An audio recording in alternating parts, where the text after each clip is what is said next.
Hello everyone, welcome to my channel flaming live with Sudha. अपने इस channel पे मैं पहले ही 9 दिन की नवरात्रि की ब्लॉग्स डाल चुकी हूँ, वीडियो डाल चुकी हूँ। इससे पहले सप्तमी और अष्टमी की पूजा तैयारी का एक पार्ट डाल चुकी हूँ। तो ये अष्टमी की पूजा और हवन की तैयारी का दूसरा पार्ट है।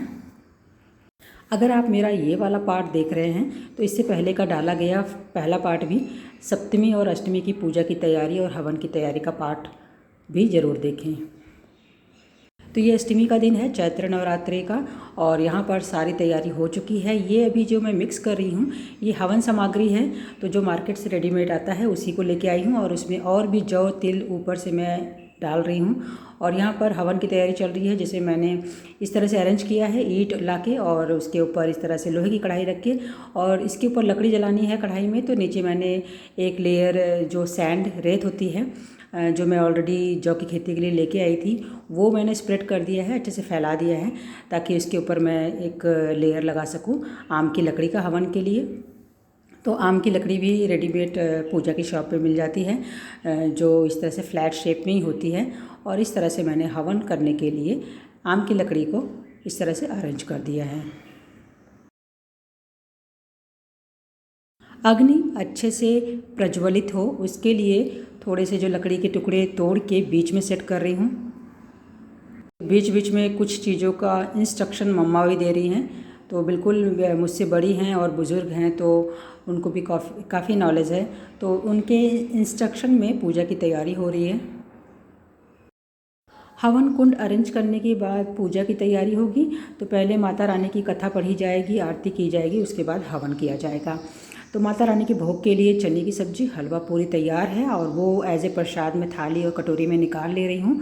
इसकी रेसिपी पिछली वीडियो में पूरी मैंने दे रखी है। हलवा कैसे बनाएं, माता के भोग की थाली कैसे तैयार करें, जिसमें चने की सब्ज़ी, पूरी और हलवा है। तो बिल्कुल मेरे पहले वाले ब्लॉग में जाएँ, फर्स्ट पार्ट में, और आप ये रेसिपी देख सकते हैं और वो वीडियो देख सकते हैं। तो यहाँ पर मैंने माता रानी को भोग की थाली लगा दी है, और यहाँ पर मैं तैयारी कर रही हूँ कि मैं कथा पढ़ सकूँ और आरती कर सकूँ। उसके बाद हवन होगा। पीछे पापा, बेटी और बेटा बैठ के वेट कर रहे हैं कि हमारी पूजा ख़त्म हो और आरती लेने के बाद हवन की तैयारी शुरू हो, हवन की पूजा शुरू हो। लकली सेकंड सैटरडे होने की वजह से बेटी की छुट्टी है, जैसे कि स्कूल शुरू हो गए हैं, तो बहुत से बच्चे स्कूल गए हैं, लेकिन मानसी की छुट्टी है आज, और वो भी हवन की पूजा में शामिल हो सकेगी।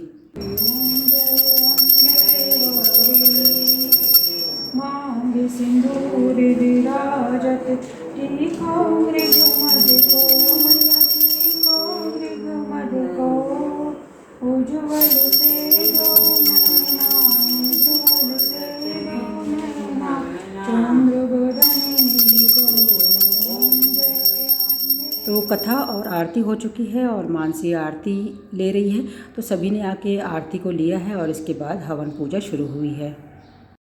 और इसके बाद पापा हवन के समय कहे जाने वाली बातों का और श्लोकों का उच्चारण कर रहे हैं, तो प्लीज़ इसे ध्यान से जरूर सुनें। ओम तुभ्यं जलम समर्पयामि, ओम पवित्रम पवित्रम, ओम पवित्रम पवित्रम, ओम मंगलम भगवान विष्णु, मंगलम गरुड़ध्वज, मंगलम पुंडरीकाक्ष, मंगलाय तनोहरि। आज दुर्गा महाअष्टमी है। इसकी विशेष पूजा हम संपूर्ण परिवार के साथ कर रहे हैं। दुर्गा माँ का आवाहन करते हैं।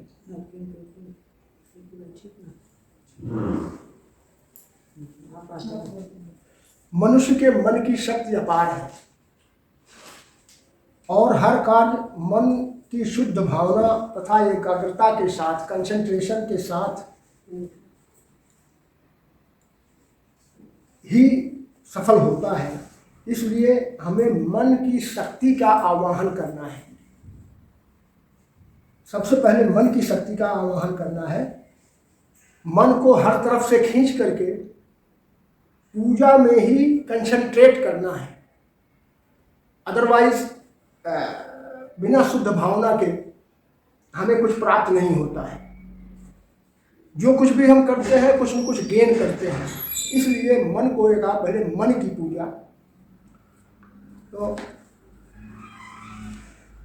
तन्मे मनः शिव संकल्पमस्तु, वज्रागतो दूरमुदयति दैवं तदु सुप्तस्य तथैव वैति दूरंगमं ज्योतिषां ज्योतिरेकं तन्मे मनः शिव संकल्पमस्तु जैनं कर्माणि पाशो मनीषिणो यज्ञे कृण्वन्ति विदधेषु धीरा यत्पूर्वजक्षमन्तः प्रजानां तन्मे मनः शिव संकल्पमस्तु यत्प्रज्ञानमुतचेतो धृतिश्च ज्योतिरन्तमृतं प्रजासु यस्मान्नृते किंचन कर्म क्रियते तन्मे मनः शिव संकल्पमस्तु येनेदभूतं भुवनं भविष्यत् परिगृहीतं मृतेन सर्वं येन यज्ञस्तास्ते सप्तहोता तन्मे मनः शिव संकल्पमस्तु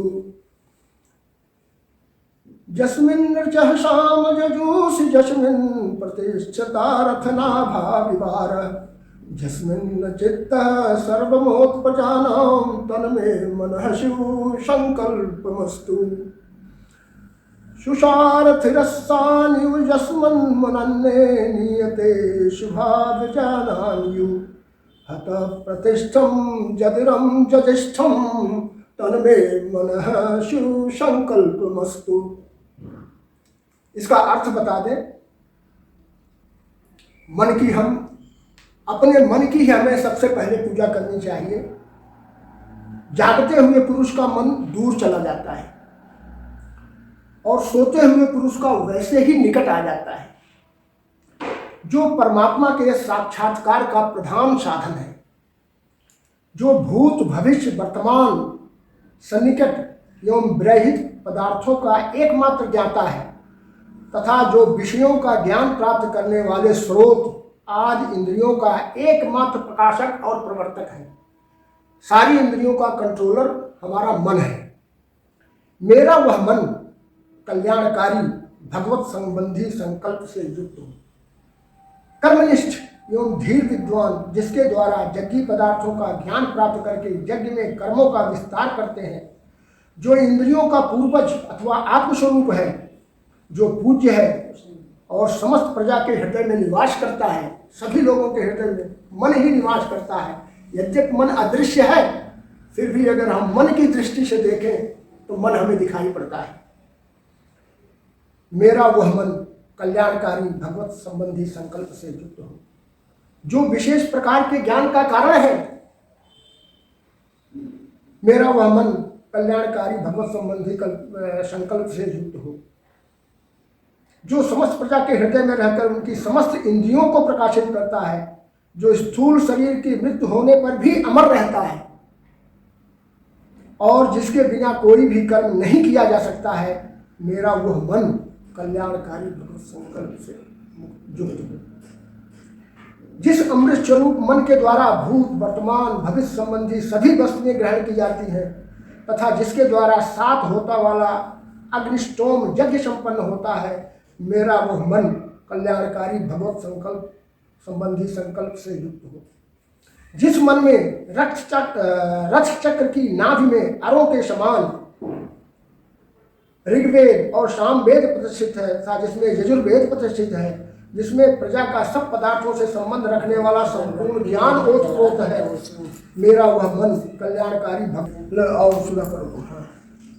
अभी हम अग्नि प्रज्वलित करेंगे तो अग्निदेव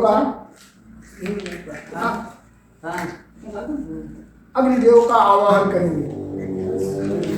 अग्निमेले पुरोहितं यज्ञस्य देवं मृतिज्ञं होतारं रत्नधात्मम् ईशे त्वार्जे त्वामायस्थदेवो सविता पारिवृत् श्रेष्ठमाताय कर्मणाय आप्याजध्यमध्यन्याय इन्द्राय भागं प्रजापतिरमेव क्षमामास्ते मात्सः ध्रुवास्मिन् गोपति सीता प्रजानमस्य पशूनिमि अग्न आयहि जीते गुणानो हातत्वेनि होता। हे अग्निदेव, हम भक्षण करने के लिए आप आइए।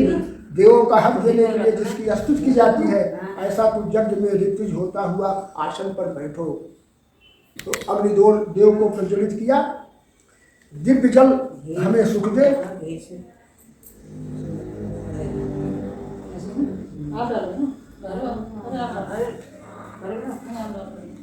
होना जरूरी नहीं है। स्वाहा आपनाए स्वाहा।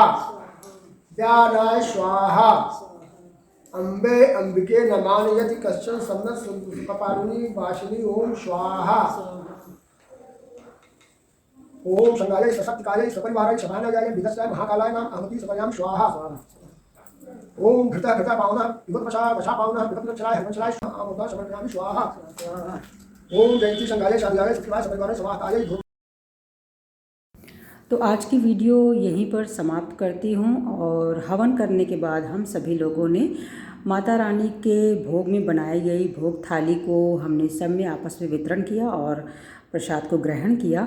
और हवन करने के बाद जो एक शुद्धि का फील होता है घर में, वो फीलिंग आ रही थी, तो बहुत अच्छा लगा। तो माता रानी की अष्टमी के बहाने हमारे घर में हवन हो गया और मानसी बहुत एंजॉय कर रही थी इस हवन को देख के। और पापा मम्मी ने इसमें बड़ा ही सहयोग किया हवन कराने में। और आपको अगर ये वीडियो अच्छी लगी हो तो लाइक ज़रूर करें और ऐसी बहुत सारी आगे वीडियोस देखने के लिए मेरे चैनल को सब्सक्राइब करना ना भूलें। मिलती हूँ अगले किसी ऐसे वीडियो में। Till then take care of your bye bye. जय माता दी।